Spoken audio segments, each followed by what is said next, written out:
Expressionism. So, pag sinabi natin expressionism, pinakasikat talaga niya si Arnold Schoenberg or Schoenberg. Hindi ko alam kung paano i-pronounce to. Nabuhay siya noong 1874 until 1951. Si Arnold Schoenberg was born in a working class suburb of Vienna, Austria, on September 13, 1874. He taught himself music theory. So, ito napakatalino talaga nito. Kasi self-taught lang.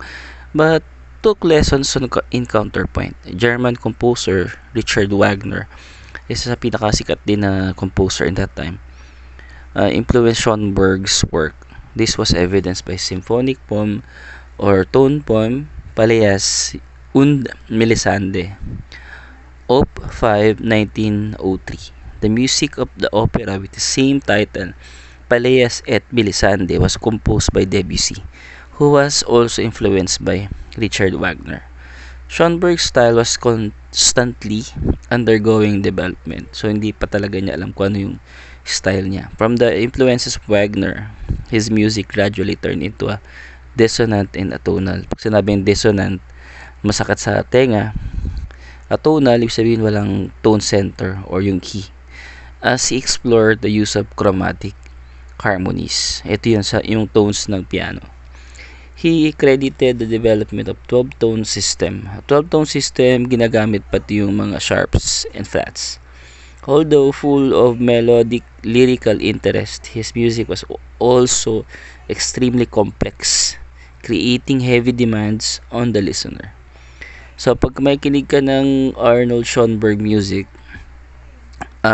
tipong parang mapapagod ka sa pakikinig. Yung tipong, ano ba pwede ko i-describe, nakakapagod siya pakinggan. Thus, his work were met with extreme reactions, either strong hostility from general public or enthusiastic acclaim from his supporters. Of course, pagka strong hostility, ito yung mga hindi marunong sa music. Usually, kaya sila hindi nila na-appreciate yung music ni Schoenberg. Pero pagka marunong ka makinig ng music or expose ka sa music, somehow you can enjoy it. Yung nga lang, characteristic talaga ng music ni Arnold is very demanding on the listener. Yung works niya include Verklarte Nat or 3 pieces for piano OP 11, Period Lunaire, Goralider, Transfigured Night na 1899, one of the early successful pieces which blends the lyricism, instrumentation, melodic beauty of Brahms with chromaticism and construction of Wagner. Schoenberg's approximately meron siyang 213 musical composition, include concerti, orchestral music, piano music, operas, choral music, songs, and other instrumental music. He died on July 13, 1951 in Los Angeles, California, USA, where he had settled since 1934.